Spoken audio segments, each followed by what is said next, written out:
Hey guys, welcome back to my another video.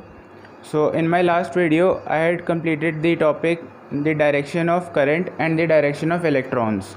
So now we'll proceed to the circuit.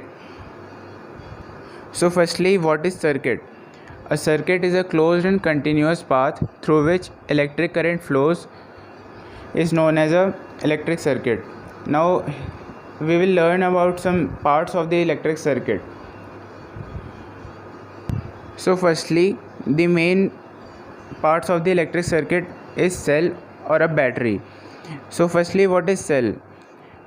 Cell is the means part which generates potential difference across the ends of a conductor.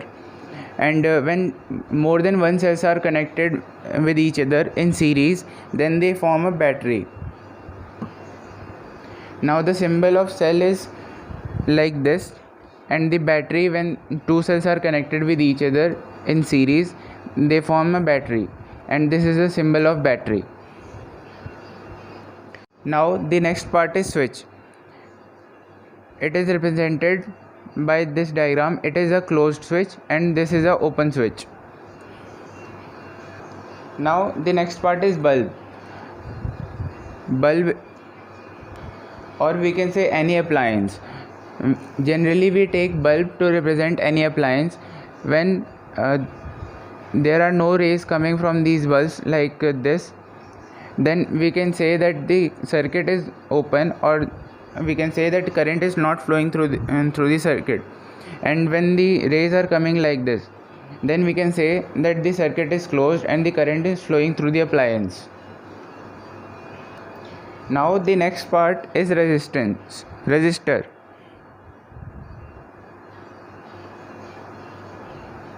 And we represent it by this diagram.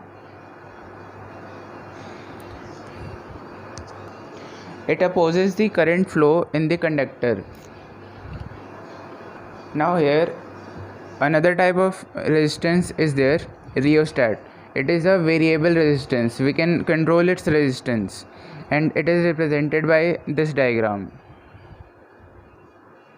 Another very important part of a circuit is ammeter. It is used to measure the current in a circuit, and it is represented by this diagram, A written in this circle. Now the next part is voltmeter.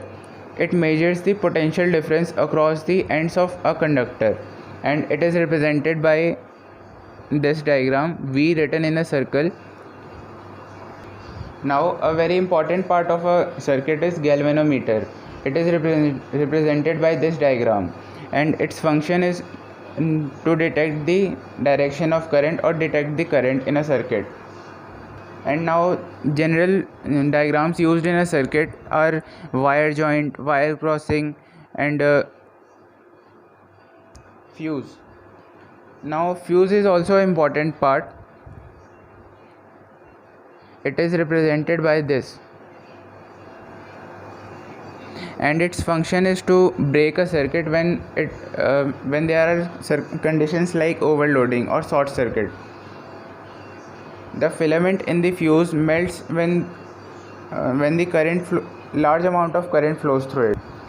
We use these diagrams when we have to represent like two wires are joining each other. So we draw it like this, and have to draw the diagram of two wires crossing each other without touching each other. We use this diagram. Now Ohm's law. It is one of the most important topics in this chapter. Now what is this Ohm's law? According to this law, the electric current flowing through a conductor is directly proportional to the potential difference applied across its end, providing the physical conditions remain same, such as temperature. Now here is the Ohm's law. The electric current flowing through a conductor is directly proportional to the potential difference applied across its end, providing the physical conditions such as temperature remain same, and it is represented by V directly proportional to I. V is the potential difference, I is the current in the circuit. Now to remove this directly proportional symbol, means proportionality symbol, we have to add a constant in this equation. So here the constant is R. R is a constant here. Now R is the resistance in the circuit. Now firstly, what is resistance? Resistance of a conductor is its property to oppose the flow of current. From Ohm's law we got this equation. Now we can say R equal to V upon I. Resistance is the ratio of potential difference across the ends of a conductor to the electric current flowing through it. As you can see here, it is the ratio of potential difference to the current in a circuit. Resistance is a scalar quantity.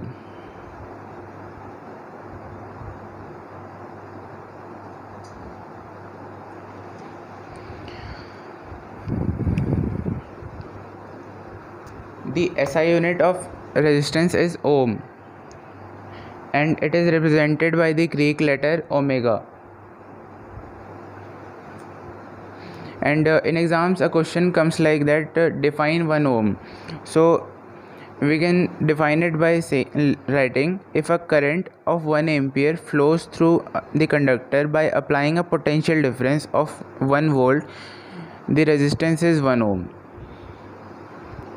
Now here is the definition of 1 ohm, and a question can come like this also, that why we use metals like copper in the wires. So you can write there that the resistance of the copper wire is very less as compared to the other metals, and its resistance is 1.60 into 10 to the power minus 8 ohm meter. Now means earlier you would have learned that